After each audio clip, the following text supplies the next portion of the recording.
Welcome to the Conscious Pivot Podcast with international speaker, business mentor, best-selling author of Pivot, and your host, Adam Markel. The Conscious Pivot shares the stories and wisdom of people who have successfully reinvented some area of their business and personal life. You'll gain powerful insights into how you can fully embrace new opportunities, increase your performance, and master the art and science of innovation and resilience. So please join Adam as he guides you on your conscious pivot. Hey, everybody. Welcome back to another episode of the Conscious Pivot Podcast. I am, as always, so jazzed to be here. I feel so grateful in this moment. Really, really blessed to be taking this breath and feeling your breath, feeling you as you're taking your breath. I am experiencing that in this moment because we are so connected in so many ways that we are unaware of, maybe we have some inkling about, but there's this belief system, and it's my belief system, it doesn't have to be yours, obviously, that we are in fact connected.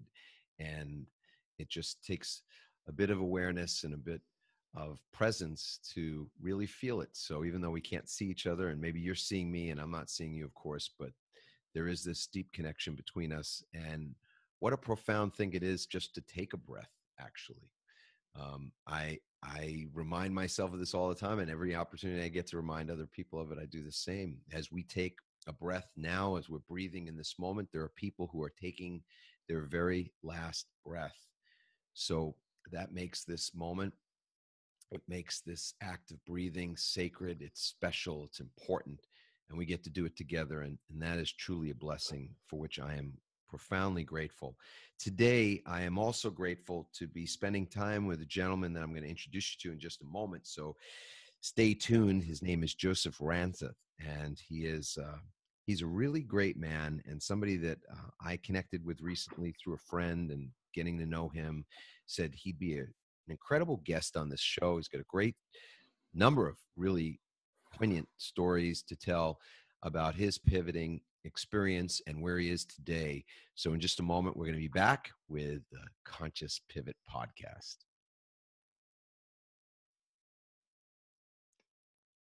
Welcome back, everybody, to another episode of the Conscious Pivot Podcast. I am Adam Markel. I'm so happy to be with you guys. As I said, we've got Joseph Ranseth. He's our guest today. He's a speaker, best-selling author, and coach. He helps people change their lives using the same blueprint that Gandhi and Dr. King used to change the world. And he's gotten a lot of media attention for his cause-centered movements that he started via social media, which we all know how powerful that is these days. And he owns a digital marketing agency. He's the co-chair and speaker coach for TEDx events. And he is our guest today. I'm so happy to have you with us, Joseph. Welcome to the show.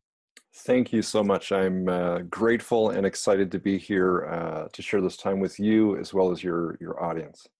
Way cool, way cool. Hey, I'm not big on the introduction thing. I always like to put it back, to send it back to the guest and say, did I botch it?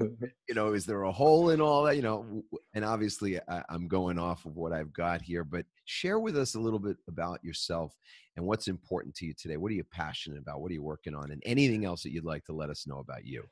It's interesting that you say that, because I once ran a full day event, and I had a number of people come up to me after the event and they said, that was an awesome event, but one thing was missing. And I was like, oh, what was that? They said, you didn't even introduce yourself. And, sometimes I feel that, the message is more important than the messenger, and diving into the content is really why we're here.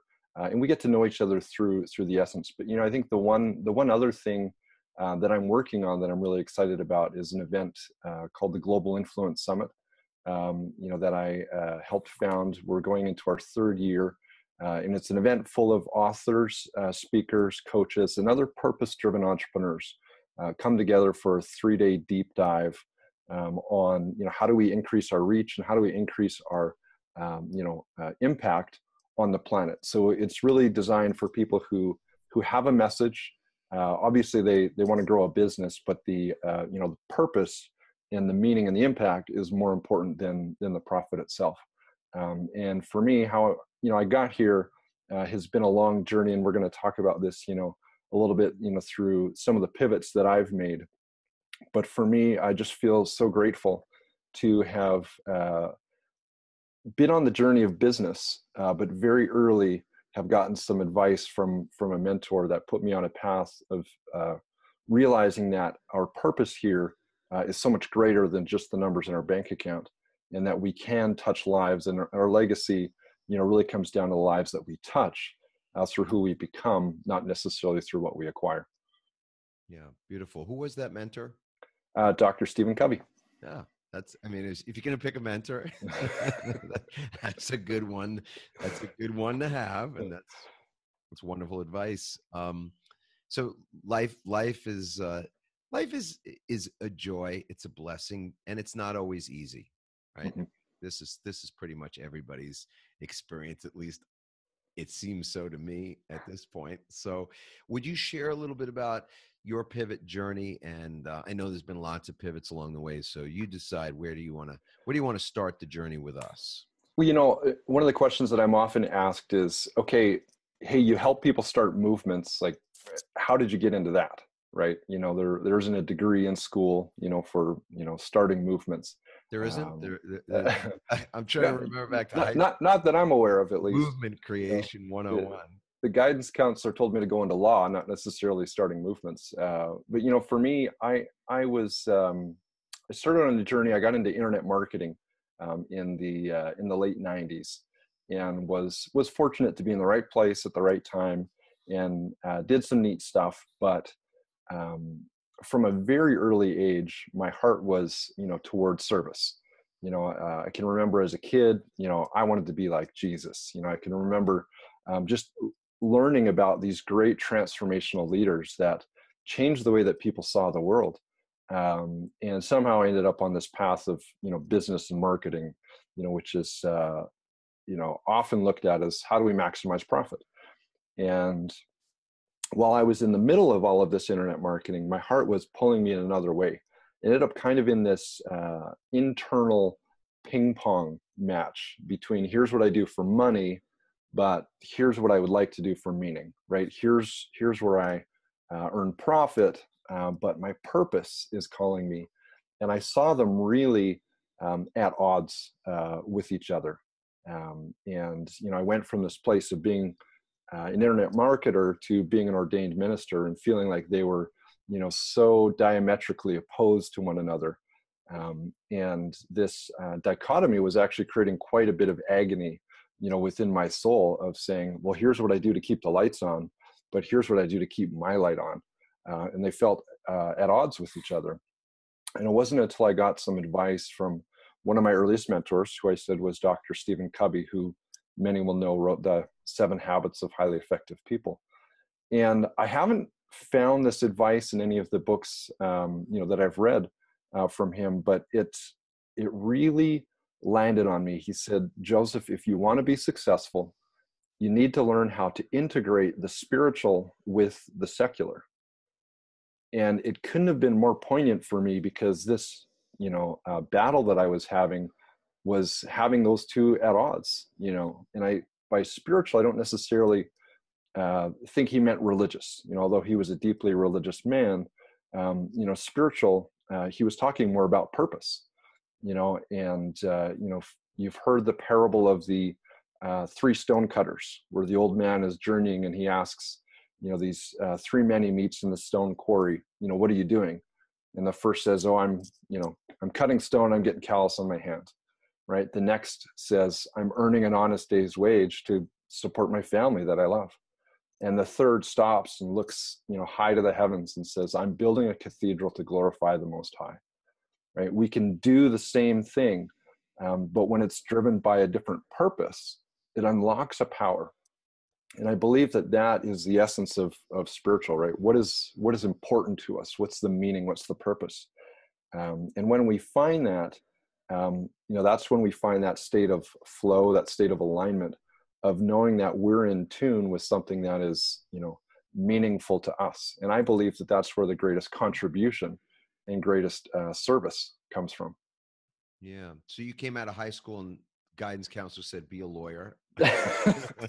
My guidance counselor didn't tell me that, but I followed that advice and practiced law for 18 years. And much of that time, not really purpose driven at all. So I can so resonate with what you said. My experience was certainly that I was doing what was required to keep the lights on, but not, the lights on in the home and all the responsibilities that I had financially, but not the light on. I wasn't responsible to the light inside myself until my light was getting so dim on the inside that it scared me. It created anxiety and feelings of dread and tremendous fear inside of me that was so unfamiliar that it just woke me up. Mm-hmm. And that was part of my journey. Our folks know what that's like, because I've shared that before. So Joseph, what was it like for you at a certain point to get that advice from this great mentor? Obviously, he says, hey, it's the integration, what a great word that is, of the spiritual and the secular, that you got it. Did you get it like right away? Did you have to hit your head up against some pretty hard walls? Yes and yes. I think at one level it instantly resonated, and it gave me hope that I didn't have to play this ping pong game anymore. But it took me several years after that before I really found the answer to my inquiry of how do I integrate these things. And for me, it came through I'm a marketer. As marketers, we yes, there's the tactics and the mechanics of it, but really, really good marketers understand how people make decisions. It's a lot of the same skill set as counselors and therapists in knowing how people make decisions. And then, unfortunately, a lot of marketers use that to manipulate an outcome, right? To engineer a transaction. But for me, I was always very interested in the transformational leaders who were able to create transformation, right? Instead of transactions, they created transformation. And for me, it was Gandhi, it was Dr. King, spiritual leaders, Jesus, Buddha, Lao Tzu. They had the same understanding, right? They knew how people operated, but instead of using that knowledge to engineer a transaction, they'd use it to engineer a transformation. And, a transformation being a change in the lens that we have on how we see ourselves, other people, or the world around us. And I dove deep into the study of these transformational leaders, specifically Gandhi and Dr. King, from a practical perspective. And as I studied, I started to see that there was a blueprint. There were common things that they each did to use the same skills as marketers, but how to apply them in a way that wasn't just, creating money, but it was changing the way that people saw the world, and really, elevating human consciousness in the process. And, I come back to, the beginning, how you open the podcast and talking about the interconnectedness, of all of us, as humans. And that was something that, Gandhi and Dr. King taught, extensively. And I believe that, very high level, there are three basic steps in starting a movement. And the first one, pulls heavily on this truth of we are all connected. And the other two? Well, at a very basic level, and this is the simple version. The three things you need are a big idea, right? A big idea being, not that moment of insight in the shower, not that, whoa, Marty, I've got it. We're not talking about cold fusion, right. But a big idea in that it's bigger than ourselves as an individual. Mm-hmm. It's something that has the power to unite people together despite having differences. It's something that, sparks something from within, but it's something that in one way or another is an expression of this universal truth that we're all one, that we're all of equal value, and that we are all connected. So a big idea. The second is a clear message, right? I used to teach PR and marketing at the University of Winnipeg, and I would put a slide of Dr. King up on the screen, and I would ask the students, "What is he saying?" And even in the young generation now up in Canada, They all could instantly answer, and even without showing the picture, I'm sure everyone in the audience could answer the question. He was saying, I have a dream, right? Now, I've yet to meet someone who knows every word to that 16-minute and 26-second speech, but we all know the essence of it, is that he had a dream, and that dream was a future where his kids would be judged by the content of their character, not by the color of their skin. And he painted this vivid picture of children, black children and white children playing together in peace and harmony, right? And that was the world that he saw. And so can we communicate our big idea in a way that people can get it very, very clearly? And then the third thing is, evangelists. We need an army of advocates for the cause, people who are willing to take up the banner, to adopt that big idea as their own, and to, bring that message to the world. Dr. King didn't get, 250,000 people to come out and hear him give that speech, on his own, by knocking on doors and making phone calls. He had, legions of people, saying, hey, here's what's going on, come and get it. Yeah, absolutely. Thank you for unpacking that. Joseph, share, you get that message. So it makes sense. It sort of drops in and you say, okay, there's a future here. There's something to this. And I'm sure you were on the path right then. So was it a smooth ride for you to go from there to here where you are now, or were there some bruises along the way? No, I think like many things that are worthwhile, it was an agonizing path. And I think there were two. Can you repeat that? Like many things worthwhile, it can be an agonizing path. Everybody to pay attention to that, because we sometimes think that our agony is our own for as punishment, or as something, to say it's just about us. This is my private hell, my private purgatory. And I think a lot of people sit in that wondering, and that place of being emotionally weighed down by the challenges in their life, whether they've been failures at things they've tried. We have a lot of people in this community who are pivoting, and that meaning that they are changing. That's the great constant, is change. So, I think to your point, for me, what it really was is the challenges that I saw them as in the way, right? That here's where I am, and then here's what I see in terms of where I want to go. And then I've got this crappy thing that's happening to me in the middle. And if only this thing weren't in the way, then I would be where I need to be. And I've come to learn that, often, if not always, which is actually my belief, the thing that we are dealing with is often the precise way that we will have our biggest contribution. It's not in the way to it. It is actually how we're going to serve and have the impact and reach the goals, that are true to our nature. But, for me, there were two parts of that. As you mentioned, one, the first realization was, studying and having this blueprint. I worked with a lot of organizations, corporations, and so forth, and said, here's how you get an idea to spread, right? We talk about the principles of social transmission and, what makes things go viral. And I could train organizations on them and work with them. And I saw that the success was hit and miss, not because of the mechanics of it, but because of something that Gandhi and Dr. King and other leaders who really followed this blueprint well had, that a lot of leaders that I was working with did not have. And that was what I've now come to call the element zero.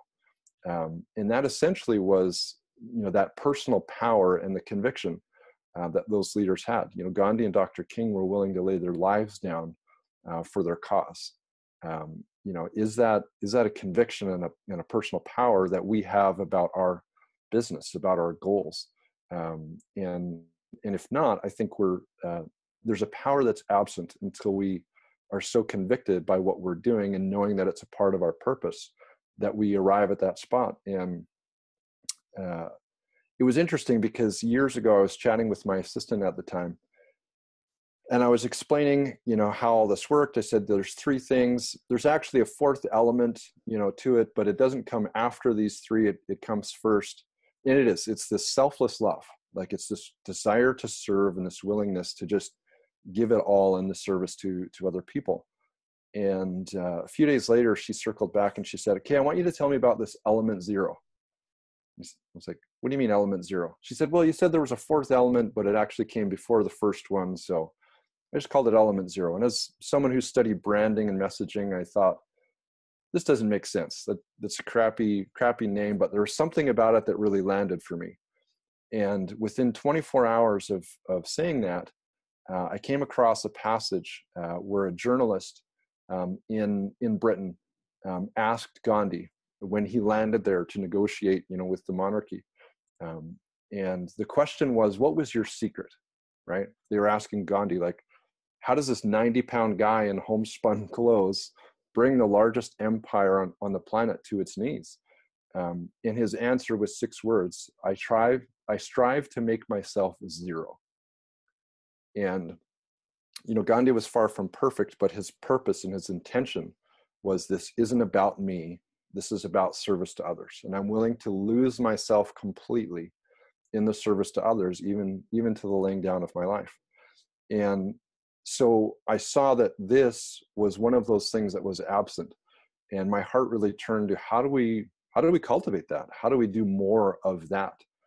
And so that was kind of the first pivot, was realizing that there's this outer condition.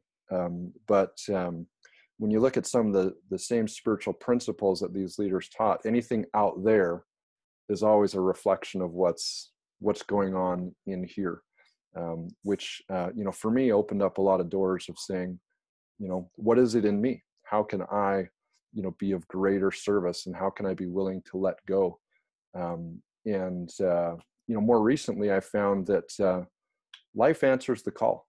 When we ask the question, how can I contribute more? How can I do more? Or if we dare to ask the question with real humility, why is this happening to me?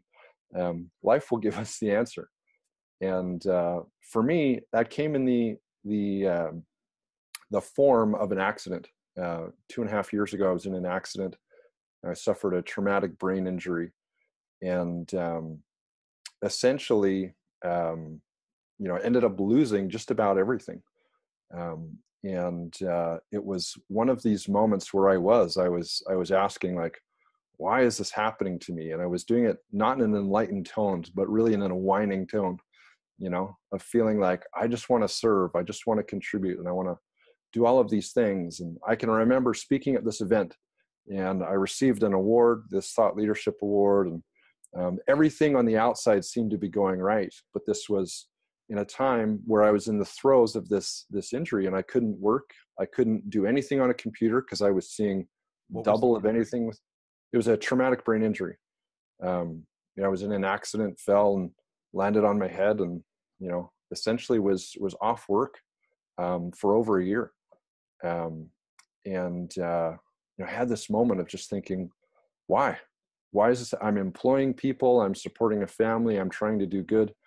And I can remember I had a phone meeting in which that had been set up months before. It was actually set up even prior to my injury.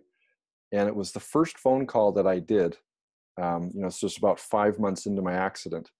And I met this person, and they said, Joseph, I'm really excited to meet you. I've heard so many great things about you. How are you? And in just this moment, because authenticity is kind of a buzzword, I just kind of pulled back the curtain. And I said, well, to be honest, things are going really crappy. I said, I just gave this speech, but I'm flat broke. I've lost everything. Like, I've had to lay off all my team, and, my life is just falling apart, and I have no idea, why any of this is happening. And, I just unloaded. And then when I finished speaking, there was crickets, just nothing. And I thought, oh my goodness, I've blown this relationship. I unloaded too much. I was way too vulnerable. And then she spoke, and she said, Joseph, thank you for sharing. She said, because, just recently I was nominated for the Nobel Peace Prize. And since that has happened, my friends and family have put me on such a pedestal. And I have felt like this imposter syndrome around it. Am I worthy? Do I deserve this? That she, shared that she had turned to behaviors that were not serving her and supporting her. And it was the first time that she felt that she could share it openly, because someone had opened up that space. And what's really interesting is the day of this phone call was Gandhi's birthday. And for me, a person whose career has revolved around studying Gandhi and Dr. King, who both won the Nobel Peace Prize, to be having this pivot moment of realizing that the crap that had been happening to me was not happening to me. It was actually happening for me to open up this opportunity with someone on Gandhi's birthday who was also nominated for the Nobel Peace Prize. It was as if the heavens kind of opened and said, you're in the right place at the right time, and this is precisely how you're going to serve. And to be honest, there are still days now, 2.5 years later, that I'm feeling the effects, not just of the injury, but of the consequences of it, in terms of recovering financially, rebuilding my business, learning to adapt my work habits, and so forth. But it's given me this tremendous insight that things can fall apart, and that's not the end, but that's just a greater level of service and contribution that we can give to others. Yeah. Wow. There's so much in what you just said, Joseph, that I mean, love how you articulated that, and a lot to unpack. I will just take one or two things that I'd like for our listeners to focus on. And one is the power of questions. And I think one of the greatest things that we can learn is how to ask better questions for ourselves. And my own theory about this, and it's not my theory, it's just what I choose to believe and share, is that you cannot ask a question and not receive an answer. It's like cause and effect. It's there's no asking and not receiving, asking and is given kind of thing. The only thing that I'm not ever certain of is the timing of it. So you ask a question doesn't mean you're going to get an answer in the moment. I know when I ask a question, I don't always get an answer in the moment. So part of my own practice is to not be attached to having to receive an answer in the moment. My little petulant child can wait, even though it's tough to wait because we live in a world where we've been trained and programmed to wait for nothing. So, go back to a different day and age when we didn't have microwaves and cell phones and things. We waited for things more patiently. So that's not our fault. It's a part of our human condition. So this is a question that you asked that I want to just underscore. And for our listeners, you guys can write this question down. I'd put this question out into the universe, out to the ether, out to God, spirit, whatever you want to say, whatever you believe, so that you can get a better answer. And when that answer comes, I don't know, but this is the question, and I'd write it down. I'd put it on on the visor of the car, the computer, any place you can see it. And the question is, how can I contribute more, or how can I serve more? I truly agree and believe what you're saying is so dead on. It's so accurate that a part of what we're here to do, and part of our own greatest gift that we have inside, and what we have to explore and learn, is related to our ability and our willingness and our ability to contribute to others, to serve. So, and often that's a great catalyst for change, for pivoting in your business and your personal life. So that's the question. How can I contribute more, or how can I serve more? And I would love it, of course, within our community, that you guys will let us know through Facebook on the Start My Pivot community page and elsewhere, even in responding to this podcast on the Adam Markel website, that you guys let us know how's the answer coming along. You know, when you get the answer, what is the answer? And did it shock you? Did it surprise you? Is it different than the answer that you've gotten to that question if you've asked that question in the past? Because my experience is sometimes you ask that question one year and ask it at another time in your life, everything has shifted, everything has changed. You may get a really surprising answer to that pretty, on some level, a fairly obvious question, and yet at the same time it's so profound in its essence, and one that will change with time. So that's the question.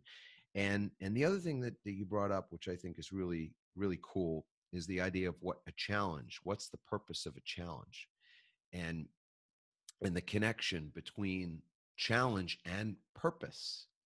And it reminds me of a book that I love. It's a Dan Millman book called The Life You Were Born to Live. It's kind of an older book. It's early 90s, probably around the same time that Covey wrote his book, incidentally. And there's something really great in that book about the fact that your challenge, oftentimes the challenges that you've faced and the connection, so the commonality in the challenges that you've faced in your life is a reflection of the work that you're here to do, and therefore is the purpose in your life.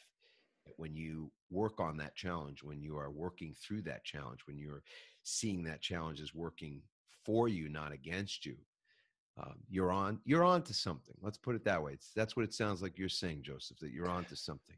Yeah, well, I think that's, the big takeaway is, that the things in life, are not happening to us, but they're happening for us. And sometimes that can be very difficult to believe, and I think with the questions, right? Questions are so powerful. And I remember a time years and years ago, I was struggling with some health challenges, and I kept asking the question, why is this happening to me? Why is this happening to me? And I remember, another mentor of mine, just kind of said, well, have you gotten an answer? And he said, no. He said, well, you're not listening. And I went back and I asked the same question, but instead of a whiny tone, I asked it, actually looking for an answer. And instead of why is this happening to me, it was like, oh, okay.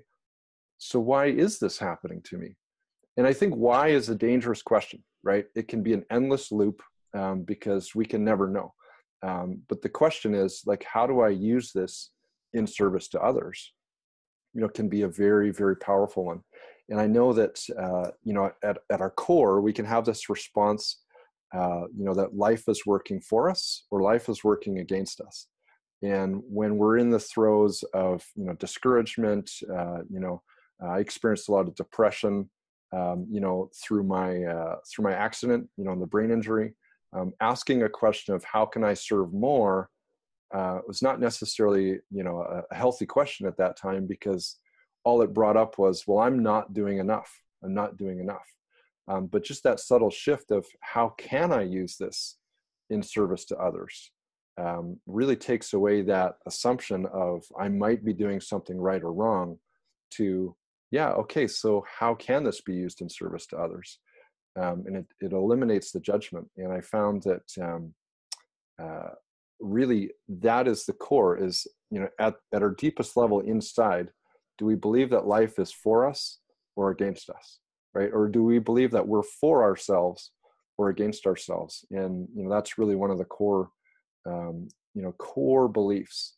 If we can really look at that and examine that, and do whatever it takes to shift that belief that all things are happening for our good. It's just a matter of understanding how. How can we transform that? Yeah, beautiful.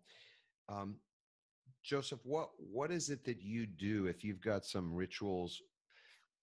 And our listeners know that but for anybody that's new to the show, I'll just quickly state this, that we use the word rituals not in a religious sense, but in the sense that it's something that we do consciously, and often we do at a certain time of the day or each day, but there's a ritual to it. It's sacred and important, as opposed to sort of habits which can be sacred and very important, but often are done habitually, unconsciously. And we all want to get to the point where we do things well on an unconscious basis. That's why we don't have to think about breathing or walking. We do them unconsciously, competently. And that's a wonderful thing to get to. And then I think the way that we create that unconscious competence is by more consciously focusing on the things we want to change in our lives, whether it's to create a ritual around your health or around meditation, around mindfulness, around pausing before you say things when you're triggered, whatever the ritual is. So I'm asking you, do you have certain rituals that through the what could have been a catastrophic time in your life and was a very challenging time in your life, but clearly didn't take you out for very long, but to have a traumatic brain injury and other things that have challenged you, are there certain rituals that you've put in place to create resilience, to create anything that you really wanted to change? It's really interesting that you say that, because I am a firm believer in the power of rituals. And, I was, a very consistent meditator prior to my accident. And after my accident, I would sit down and try and meditate, and just found that I couldn't do it. I did not have that ability even to focus for 3 to 5 minutes. And it was very disheartening and very discouraging. And that was a difficult one for me, because I knew the power of that ritual, and I couldn't just get into it. And it was important for me to, do a lot of the therapies and things that I needed to, recover that ability for my brain, just for my heart as well. I think one of the things that, fortunately, I was able to stay very consistent with were my physical rituals in terms of my physical health. Brain injuries are a difficult one because they're this invisible thing. I looked fit and healthy on the outside, from what I could do, but, with a very acute, sense of what was going on in my brain. I think getting back to that place of being able to meditate was a huge one for me. But I think the most important ritual for me is, as a speaker, right? I show up on stage a lot and I speak. And the one ritual that I use when I'm speaking or in doing any sort of public, event or whatever, is just turning it over and realizing that when I get here, this isn't about me. And the ritual is, okay, I've showed up. Now let this be of service, right? And essentially it's a prayer of saying, okay, I've lived my life. I've taken my knocks. I've studied. I've had adversity. I've had challenge. Now let's use all of that, in service to this audience. And whether it's an audience of 12 people or 1,500 people or more, how do I use this to serve these people here? And I feel that has been the most powerful ritual in anything, to just say, this isn't about how good I look. This isn't about me achieving something or, putting, some sort of gold star or, receiving any accolade. It's how can I use this time to serve? And I have seen that the greatest, performances as a speaker, the greatest achievements, whether it was as an athlete or in business, all were preceded by, how can I use this to serve? And turning it over, saying, this isn't about me. This is about the people that are going to be hearing or receiving or watching or whatever. Yeah. Well, Joseph, I knew when we first met, were introduced, and we had an initial conversation, there was a lot in common, and so it doesn't surprise me at all. Some of the things you've shared, that's been a profound ritual. So we have rituals. I have rituals for a lot of things in life, and I think it's been one of the things that have been quoted as saying that the quality of our life is equal to the quality of our rituals. And so whenever I'm going to speak publicly or get on a webinar or do anything, the last thing before I kind of hit the button or on stage or whatever it is a phrase that someone shared with me some years ago, which the phrase is Om Namaha. And I was told that the translation of it, which is a loose translation, but it's meaningless to me because it's what I've ascribed the meaning to be anyway. Mm. So Om Namaha means it's not about me. And so I think that is just such a beautiful reminder for all of us that when we are coming from a place of service where our hearts are open and we're there, whether it's that you're going to have a sales call. We have a lot of people pivoting into various things, including public speaking. So yeah, if you're going to speak to a group of 10 people or 10,000 people, or you're going to speak at work or anything, or you're about to get on a sales call or make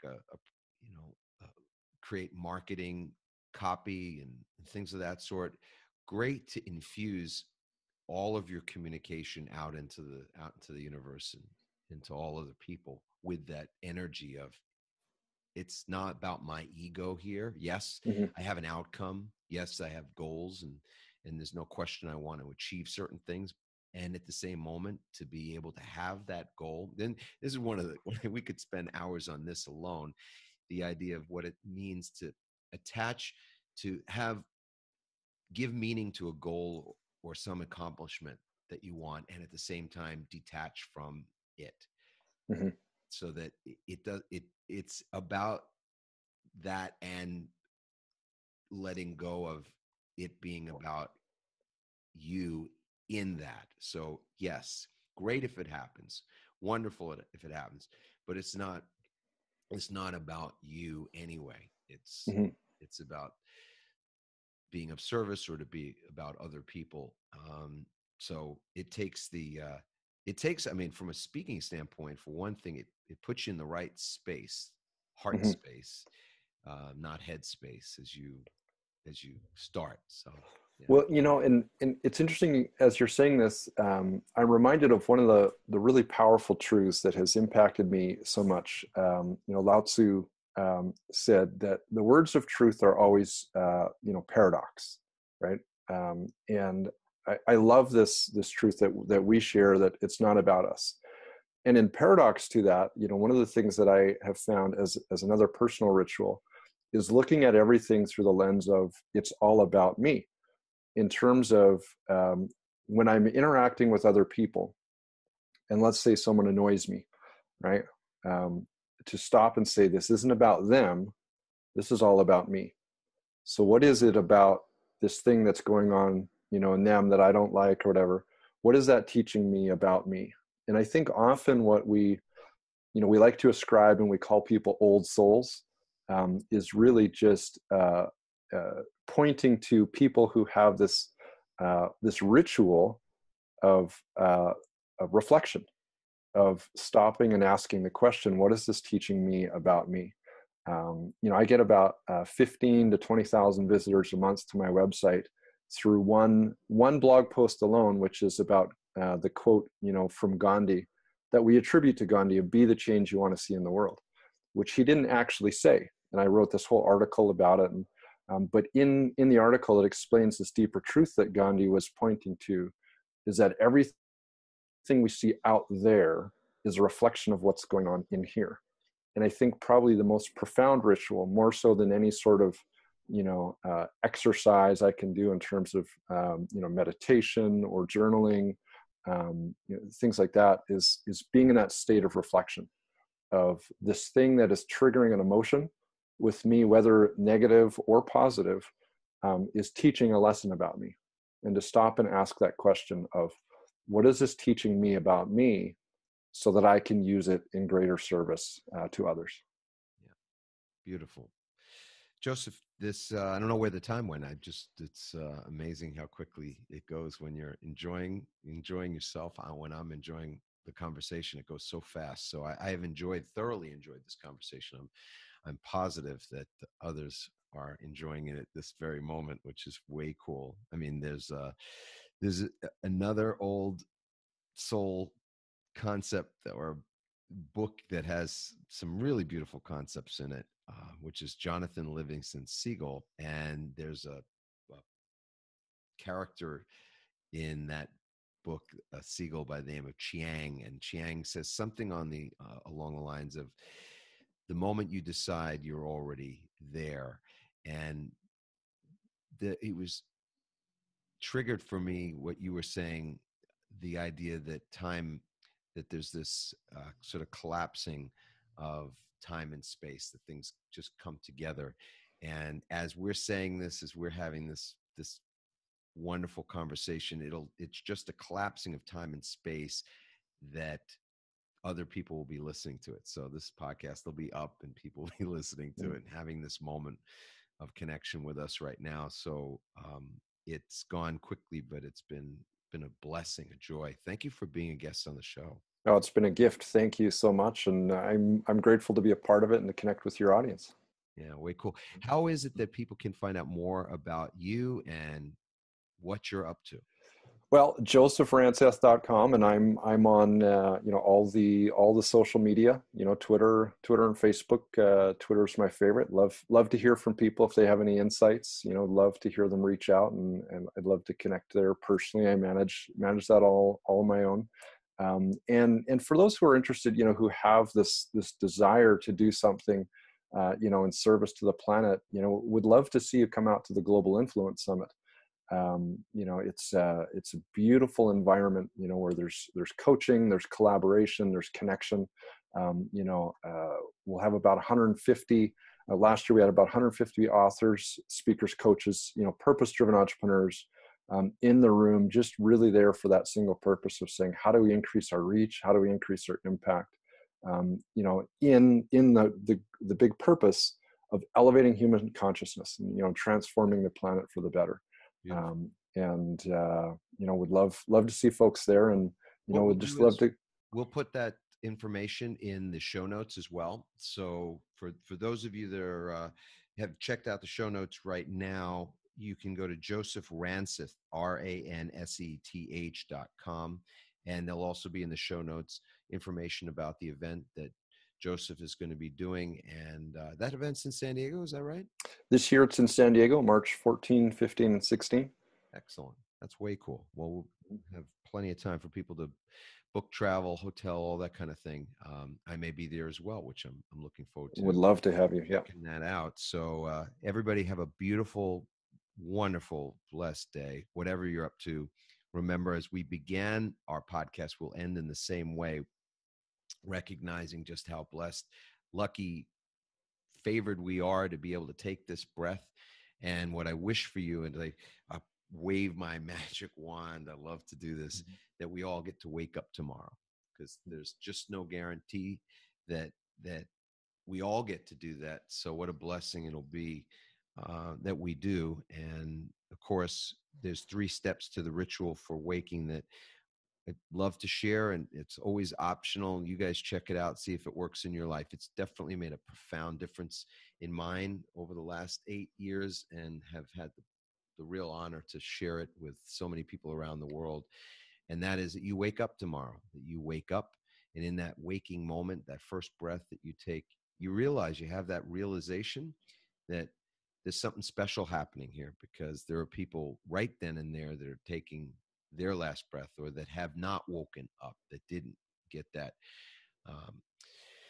that opportunity. And therefore there's some service that you are called to, some assignment that you're called to. And so part 1 is wake up, part 2 is be in gratitude, and part 3, if you're inclined to do it, is to declare out loud, I love my life, I love my life, I love my life. And you can try that on for size for at least 21 days and see if it sticks as a ritual beyond that point. And I wish you all just such an incredible rest of your day or evening. We love you so much. And of course, if you have not yet subscribed to this podcast, please feel free to do that. Please feel free to go on to iTunes as well and leave a review. We love those 5-star reviews. And if you've gotten value, we'd love to hear from you. You can leave us a comment. And of course, if you've not yet joined the community where this discussion is happening all the time, incredible vulnerability, authenticity, and support, real amazing support that happens in our Facebook community, you can get to the Start My Pivot community page by going to pivotfb.com, pivotfb.com. That'll give you a direct link. to the community group. You'll answer a couple of questions. We curate that group, and so there's some amazing folks there that you're going to get to collaborate with. So until we connect again, I'll say ciao for now. Thank you again, Joseph. Thank you.